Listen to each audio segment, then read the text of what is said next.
오늘 우리 함께 나누실 말씀은 마태복음 24장 15절에서 31절까지의 말씀입니다. 마태복음 24장 15절에 31절까지의 말씀 우리 다 같이 함께 합독하시겠습니다. 그러므로 너희가 선지자 다니엘이 말한 바 멸망에 가증한 것이 거룩한 곳에 선 것을 보거든 읽는 자는 깨달을진저 그때에 유대에 있는 자들은 산으로 도망할지어다 지붕 위에 있는 자는 집 안에 있는 물건을 가지러 내려가지 말며 밭에 있는 자는 겉옷을 가지러 뒤로 돌이키지 말지어다. 그날에는 이 아이 벤 자들과 젖먹이는 자들에게 화가 있으리로다. 너희가 도망하는 일이 겨울에나 안식일에 되지 않도록 기도하라. 이는 그때에 큰 환란이 있겠음이라. 창세로부터 지금까지 이런 환란이 없겠고 후에도 없으리라. 그날들을 감하지 아니하면 모든 육체가 구원을 얻지 못할 것이나 그러나 택하신 자들을 위하여 그날들을 감하시리라. 그때 사람이 너희에게 말하되 보라 그리스도가 여기 있다 혹 저기 있다 하여도 믿지 말라. 거짓 그리스도들과 거짓 선지자들이 일어나 큰 표적과 기사를 보여 할 수만 있으면 택하신 자들도 미혹하리라.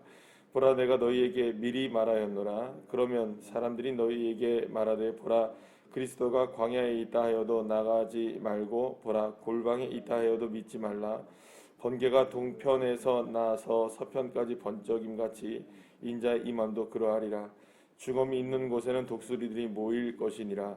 그날 환난 후에 즉시 해가 어두워지며 달이 빛을 내지 아니하며 별들이 하늘에서 떨어지며 하늘의 권능들이 흔들리리라. 그때 인자의 징조가 하늘에서 보이겠고 그때 땅의 모든 족속들이 통곡하며 그들이 인자가 구름을 타고 능력과 큰 권능 영광으로 오는 것을 보리라. 그가 큰 나팔 소리와 함께 천사들을 보내리니 그들이 그의 택하신 자들을 하늘 이 끝에서 저 끝까지 사방에서 모으리라. 아멘. 할렐루야. 예수님은 종말에 있을 징조에 대한 이야기를 계속해 나가십니다. 우리가 어제 이제 함께 살펴보았던 것처럼 그렇다면 마지막 날 때에는 어떤 일이 있고 우리가 주의해야 될 게 무엇이냐라는 것을 예수님이 제자들이 물어봤을 때 예수님은 이러한 그 종말의 시작이 결국은 이제 모든 것의 끝이 아니라 하나님 나라가 이제 시작되는 시점이다라는 것을 우리 함께 보게 되었습니다. 그래서 하나님의 나라를 살아간다는 것은 어떤 의미가 있느냐라는 것을 우리가 생각해 보면 결국 우리가 지금 계속해서 마태복음을 쭉 함께 나누어서 지금까지 나오는 것들에 대한 맥락을 쭉 함께 살펴본다면 하나님의 나라는 지금 세상 나라 가운데 지금 임하고 있는 것이죠. 그러면 세상에 어떤 징조와 어떤 형편과 어떤 상황이 펼쳐진다 할지라도 하나님의 나라를 살아간다는 것은 무슨 관점으로 살아가는 것이다. 하나님의 관점으로 살아가는 것이다. 그러니까는 결국에는 이 땅 가운데 종말이 임하고 있고 또 하나님의 나라가 임하고 있는 이런 상황 속에서 우리가 그 사이에 살아가고 있잖아요. 그러니까 이거를 우리가 지난번에도 함께 말씀드렸던 것처럼 이미 시작되었지만 아직 완성되지 않은 하나님의 나라 가운데 우리가 살아가고 있는 겁니다. 이미와 아직 사이에. 그렇다면 그 사이에 살아가면 언제나 혼돈이 있겠죠. 세상의 모습들로 인하여서 이거 과연 이게 하나님의 나라가 임하는 것인가? 하나님의 나라가 임하는 것 같으면서도 늘 세상을 보면 어떻습니까? 이건 정말 진짜 하나님의 나라가 있는 것인가? 라는 걸 생각할 수 있다는 것입니다. 그래서 하나님의 나라가 임하고 있는 종말의 시대를 살아가고 있으면서도 하나님의 나라가 임하고 있는 우리들이 가장 중점을 둬야 되는 건 뭐냐 하면 세상이 어떤 난리와 소문과 어떤 형편이 일어나고 어떤 상황들이 일어날지라도 특히 여기서 오늘의 이제 본문에서도 말씀하는 게 뭡니까? 어제도 이제 우리에게 말씀했던 것 중에 하나가 뭐냐면 막 이렇게 뭐 기근이 일어나고 뭐 여러 가지 상황들이 일어나지만 정작 중요한 거는 이제 미혹의 일이 일어난다는 거죠. 어떤 사람들이 나타나는 겁니까? 거짓 선지자들과 적그리스도가 드러나서 내가 누구라고 얘기하는 겁니까? 그리스도라고 이야기하는 겁니다. 내가 구세주다 막 이렇게 얘기를 하는 거예요. 그러니까 그런 사람들이 일어나서 이런 난리와 소문들의 사이에서 사실은 무엇을 자꾸 이야기하는 사람들이 있다는 겁니까? 미혹하는 사람들이 있다는 거예요. 그러니까 현상을 가지고 이게 어떤 상황들을 가지고 미혹을 해서 무엇을 바라보지 못하게 하는 걸까요? 결국에는 여러분 하나님의 나라가 임하고 있을 때의 관점은 우리의 모든 보는 것이나 생각하는 모든 것들을 세상의 관점에서 무엇으로 바꾸는 겁니까? 하나님이 보시는 것으로, 하나님이 생각하시는 것으로, 하나님이 말하게 하는 것으로 바꾸는 것이죠. 이게 하나님의 나라잖아요. 아멘이시죠? 그러면 미혹하는 사람들은 뭘로 바꾸겠습니까? 아니야, 하나님보다 지금 봐야 될 게 있어. 하나님보다 신경 써야 될 게 있어. 하나님보다 다른 걸 봐야 돼. 이렇게 하겠죠? 그러면 뭘 보게 하겠습니까? 그런 미혹하는 것들은 하나님보다 지금 당장 네 코가 석자야. 예. 그리고 상황이 문제 아니겠어? 환경이 문제가 아니겠어? 자꾸 어디에다가 초점을 맞추겠습니까? 하나님 나라가 임하니 하나님의 관점에서 바라봐야 하는데 하나님의 관점에서 바라보지 못하도록 우리에게 펼쳐져 있는 무엇을 자꾸 바라보게 하는 겁니까? 상황을 바라보게 하는 것, 세상을 바라보게 하는 것이죠. 세상에 기근이 일어나고 세상에 지진이 일어나고 여러분들 세상에 전쟁이 일어나고 세상에 싸움이 일어나고 인면수심의 그런 일들이 많이 일어나게 되고 엄청난 사건들이 일어나게 될 때 자 봐봐 그런데도 하나님의 관점에서 볼 거냐 지금 이 상황을 이렇게 하는 거예요. 그러면 하나님의 관점에서 보면 이게 떡이 나오냐 밥이 나오냐 뭐 이런 얘기도 할 수 있을 것이고 지금 당장 너의 모습을 보는데 너가 지금 이렇게 살아가는데도 하나님의 관점으로 여전히 볼 수 있어? 세상이 얼마나 중요한데 세상에 이런 것들을 놓쳐선 안 되잖아. 자꾸 미혹하는 것들은 무엇에 지금 관점을 돌리려고 하는 겁니까? 관심을 하나님의 나라가 임하고 있는 관심을 어디에다 돌리는 겁니까? 세상으로 돌리려고 하는 거죠. 이해가 되시죠? 그러니까 종말이라는 것은 단순하게 어떤 현상들에 관해 그러니까 예수님이 지금 말씀하시고 있는 종말에 관한 것은 현상을 이야기하는 것이 아닙니다. 그러니까 이런 일들이 있는 것은 분명하다라는 거예요. 근데 오늘 본문에서 보면 아주 중요한 포인트를 하나 잡으셔야 됩니다. 뭐냐면 이제 그 다니엘이 말한 것처럼 가증한 일이 일어날 수 있다.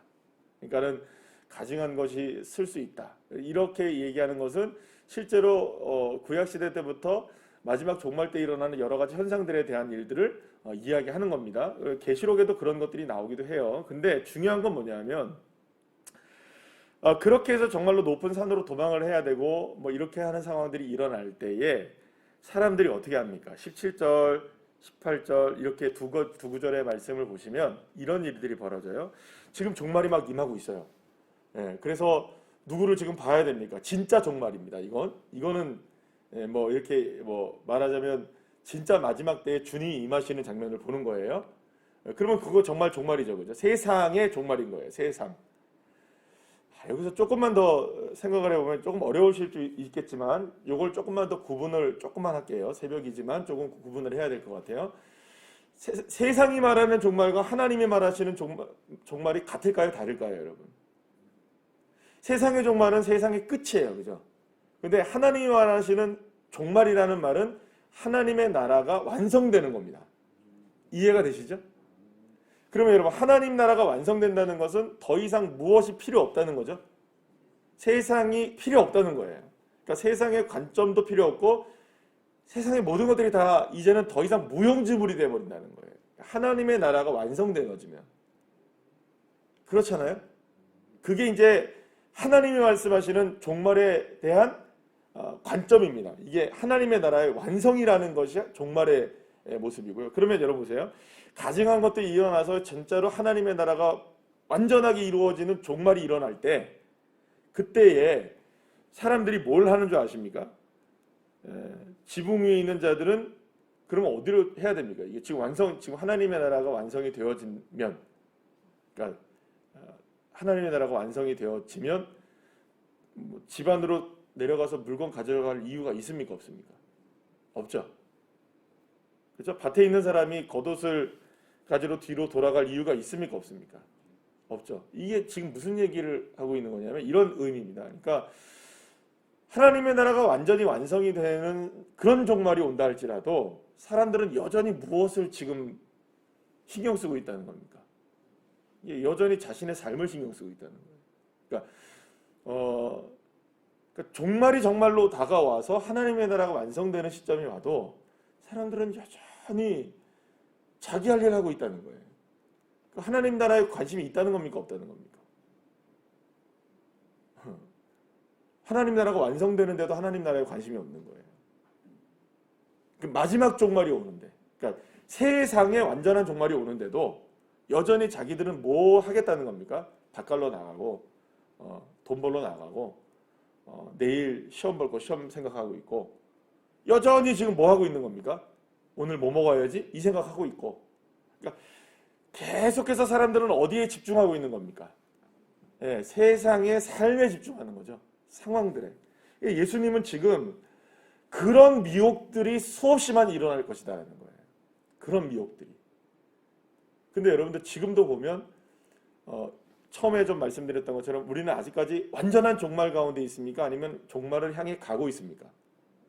가고 있죠? 하나님 나라가 완전히 완성되었습니까? 완성으로 가고 있습니까? 완성으로 가고 있죠? 그런데 하나님의 나라의 완성으로 가고 있는 저와 여러분은 계속해서 무엇을 싸워야 되는 겁니까? 하나님의 관점으로 계속 보고 주님의 생각으로 생각하고 말씀으로 우리의 삶을 다시금 돌이켜보고 우리의 영이 온전히 주님을 생각할 수 있는 그런 삶으로 우리가 바꿔져 나가야 되는 거잖아요. 계속. 그렇죠? 그런데 미혹하는 겁니다. 계속 미혹하는 거예요. 뭘 보라고 계속 미혹하는 겁니까? 네 삶을 봐. 네가 이래서 되겠어. 네가 이래갖고 그게 하나님 나라를 뭐 볼 수 있을 것 같아? 자꾸 우리를 열등감에 빠지게 하고 세상에 얽매이게 하고 그러니까 여러분들 보시면 이단들을 잘 생각해 보시면 알아요. 이단들은 정말 자기네들의 뭐 신앙 뭐 자기들이 얘기하는 교주 뭐 그런 사람들에게 되게 집중하는 것 같지만 잘 보시면 그들의 가르침에는요 세상의 것들에 대해서 얼마나 관심이 많은지 몰라요. 네. 세상에 얼마나 관심이 많은지 몰라요. 그들은 왜 이렇게 사업을 잘하는지 몰라요. 그죠? 네. 돈도 많이 벌고요.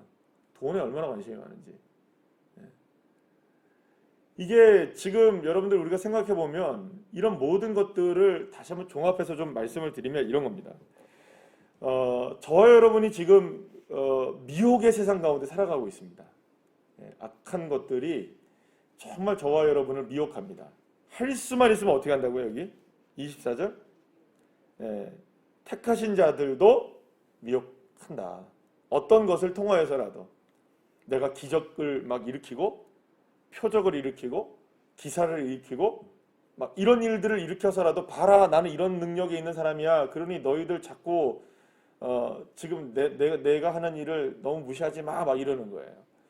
그러면 여러분 이런 것들의 대가는 누구일까요? 결국에는 이렇게 모든 것들을 하고 있고 택하신 자들을 미혹하고 이게 거짓 선지자들 적그리스도들 막 이렇게 일어나는 이런 모든 세력들의 가장 중심에 있는 건 뭘까요? 결국에는 결국에 뭘까요? 하나님이실까요? 아닐까요? 하나님이 아니면 누가 지금 이런 일들을 지금 하고 있는 걸까요? 뭐 마귀죠. 사탄이죠. 자 그러면 한번 잘 생각해 봅시다. 지금 예수님이 이 땅에 오셨잖아요. 하나님을 예수님을 이 땅에 보내주셔서 우리의 모든 죄를 십자가에 짊어지시고 죽으시잖아요. 그러면 그 죽으시는 그 과정에서 누구의 머리를 밟으십니까? 예수님이 십자가에서 그 뱀의 머리를 밟으시는 거예요. 그럼 뱀의 머리를 밟는다는 건 어떤 의미가 있습니까? 사탄을 깨트리시고 태초에 아담과 하와를 미혹하여서 결국에는 그 선악과를 따먹게 했던 그래서 인류를 모든 죄악 가운데 하나님의 관점을 바라보지 못하고 세상의 관점으로 바라보게 하는 그 엄청난 사건을 일으켰던 이 마귀의 권세를 깨트리시는 겁니다. 누가? 예수 그리스도께서. 그러면 누가 누구를 이기신 겁니까? 십자가에서. 단순하게 우리의 죄를 용서하신 것도 우리 개인적인 일들이지만 더 이상 이제 마귀가 왕 노릇할 수 없는 세상을 만든 거죠. 아멘이시죠? 그럼 여러분, 그러면 마귀는 지금 뭘 하고 하기를 원했다는 겁니까? 잘 생각해요. 마귀가 뭘 하기를 원했던 거죠?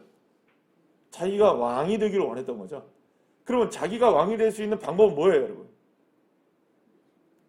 누구를 생각하지 못하게 하는 겁니다. 하나님을 생각하지 못하게 하고 하나님 말씀대로 살지 못하게 하고 계속해서 세상에 집중하게 되는 것 같아 보이지만 결국은 그건 누구를 집중하게 하는 겁니까? 결국에는 마귀를 집중하게 하는 거죠. 그러니까 이게 지금 마태복음에 이렇게 후반부 쪽으로 들어오면서부터는 계속해서 이제 어떤 이야기들이 드러나게 되냐면 우리가 지금 살아가고 있는 세상의 실체들이 이게 드러나기 시작하는 겁니다. 그때 지금까지는 계속해서 예수님이 하나님의 나라를 계속 보여주시는 거예요. 그런데 이제는 하나님의 나라와 세상 나라가 지금 충돌하는 이유들을 이야기해 주시고 계시는 거예요. 근데 그 원인이 뭐다? 그것이 죄이기도 하고 죄를 이야기하기 전에 이제 지금 뭘 얘기하시는 겁니까? 그 세력들에 대한 이야기를 하고 계시는 거예요. 결국은 하나님의 나라가 지금 임하는 마지막 때가 되면은 자기가 왕노릇 하려고 하는 누구? 마귀가 지금 뭘 하고 있다는 것을 우리에게 지금 예수님이 밝혀주시는 걸까요? 우리를 미혹하고 있다는 걸 밝혀주고 있는 거예요. 그러면 왜 미혹할까요? 저와 여러분을. 그리스도인들을 할 수만 있으면 택하신 자들도 왜 미혹할까요? 무슨 관점으로 살지 못하도록. 하나님의 관점으로 살지 못하도록 계속 미혹하는 거예요. 이건 달콤할 수도 있고요. 이거는 뭐 끔찍할 수도 있고 수없이 많은 일들로 인하여서 계속해서 우리에게 뭘 집중하게 만드는 겁니까? 하나님이 아닌 다른 것들에 집중하게 만드는 것은 다 거짓인 거예요. 네. 여러분, 제가 지난번에도 말씀드린 것처럼 새벽에도 말씀드렸죠. 이걸 조심하셔야 된다. 그러니까 우리가 이걸 영적으로 얼마나 이걸 깨어 있어야 되냐면 이게 뭐 돌뿌리에 걸려 넘어가지면 이게 마귀가 그런 것 같아. 여러분들 그러면 쾌재를 부르는 게 누굴까요? 좋아하는 존재가 누굴까요? 주님이 좋아하실까요? 그럼 너 영적으로 정말 깨달았구나. 이건 마귀가 건드려서 널 넘어뜨린 거야. 하나님이 좋아하실까요? 많은 그리스도인들이 여기에 착각이 일어나는 거예요. 예를 들어서 돌뿌리에 걸려서 넘어졌어요. 그럴 수 있죠. 그러면 그때 우리가 생각해야 되는 건 뭘까요? 이거 마귀가 그런 거네. 그러면 누가 좋아한다는 거예요? 제가 말씀드렸죠. 마귀는 관종이라고. 그럼 누가 지금 관심을 집중시킨 겁니까? 결국엔. 돌이라는 거에 관심을 집중한 거죠. 하나님의 나라의 관점은 뭘까요? 돌에 집중하는 걸까요? 그럼에도 주님의 은혜입니다. 할까요? 뭐가 정답일까요? 하나님의 나라를 살아간다는 것. 세상을 사랑하고 종말을 살아가는 세상 사람들은 돌에 집중합니다. 그래서 이 돌을 해석하는 거예요. 도대체 이 돌에 왜 넘어졌을까? 이게 무슨 이유일까? 그런데 하나님의 나라를 살아가는 사람들은 이렇게 설명하는 겁니다. 돌에 넘어져도 주님이 함께 하시잖아. 주님이 은혜이지. 무엇의 관점으로 바꾸는 겁니까? 뭐가 일어나도 100개의 문제가 나와도 그것의 정답은 예수님이신 거죠. 그러니까 거기에 문제에 현혹되지 않는 겁니다. 무슨 사고를 당하고 어떤 일을 당하고 문제가 일어나고 반대로 생각하죠. 좋은 일이 일어나고 기쁜 일이 일어나고 행복한 일이 일어나도 다 누가 하시는 겁니까? 하나님의 관점으로 바라보는 거예요. 그러니까 이게 자꾸 이게 마귀나 이런 영적인 것에 우리가 굉장히 영적으로 생각한다고요. 그렇게 되면 내가 굉장히 영적이네. 내가 마귀도 생각하고 사네. 여러분 그게 좋은 게 아니라니까요. 여러분 마귀의 존재는 분명히 확실하게 있습니다. 사탄은 존재합니다. 그러나 그거를 너무 마귀를 이렇게 띄워주지 마세요. 생각하지 마시라고요. 그때도 누구를 생각해야 됩니까? 하나님의 나라를 살아가는 사람들은 하나님을 생각하는 거죠. 마귀는 없어 이렇게 생각하라는 게 아닙니다. 마귀도 존재하고 사탄도 존재하고 돌뿌리에 넘어졌을 때 우리를 그렇게 넘어지게 할 수 있는 존재일 수도 있을 거예요. 그죠? 그러나 그거를 그렇다고 마귀가 그랬네. 그러면 이제 마귀는 이제 좋아하기 시작합니다. 사랑하는 여러분, 말세와 종말을 살아가는 그리스도인들은 어떻게 살아야 될까요? 어떤 특정한 사건, 어떤 일들, 어떤 그런 때, 시간, 뭐 이런 것들 굉장히 중요하겠죠. 그런 것들을 세석해내는 것도 중요할 거예요. 뭐 안 중요하지는 않습니다. 그러나 그보다 더 중요한 거 한 가지가 있죠. 그럼에도 주님의 은혜이다. 그럼에도 주님이 나와 함께 하신다. 그러니까 그 믿음이라는 거는 태도의 문제입니다. 어떤 태도를 갖느냐의 문제이죠. 결국에는 믿음으로 살아간다는 것은 어떤 상황을 우리가 맞이해도 하나님의 관점에서 바라보는 태도를 갖으면 그게 믿음으로 사는 거고요. 하나님이 아닌 다른 것의 관점으로 살아가면 이거는 거짓된 삶을 살아가는 거죠. 근데 우리가 그런 미혹을 지금 당하고 있다는 거예요. 그러니까 영적이라는 그런 개념에서 여러분들 우리가 조심할 게 굉장히 많은 거죠. 굉장히 영적인 것 같아 보이지만 그것만큼 악한 생각이 없는 거예요. 하나님의 나라와 반대되는 개념으로 살아가고 있는 사람들이 얼마나 많은지 몰라요. 그러니까 저와 여러분이 깨어 있어야 하는 것은 누구에게 깨어 있어야 됩니까? 하나님에게 깨어 있으면 됩니다. 그러니까 모든 것을 주님을 통하여 보고 주님으로 해석하고 주님으로 감사하고 주님으로 만족하고 감사합니다. 내가 오늘 비록 이런 삶을 이렇게 살았어도 이게 주님의 은혜입니다. 아멘이시죠? 그걸 고백할 수 있으십니까? 만약에 환경을 보고 상황을 보고서 이거 문제네. 물론 문제일 수 있겠죠? 그러나 그럼에도 불구하고 감사하시는 거. 그럼에도 불구하고 하나님의 뜻으로 생각하시는 거. 이게 종말을 살아가는 택함을 받은 자들의 삶이 오늘 여기서 예수님이 말씀하고 계시는 겁니다. 사랑하는 여러분, 미혹당하지 마시고 오직 예수님으로 충분합니다. 상황을 통해서 충분한 게 아니고 예수님 한 분으로 충분한 거죠. 이런 믿음으로 저와 여러분이 온전하게 승리하시는 주의 자녀들 다 되시기를 간절히 축복합니다. 기도하시겠습니다.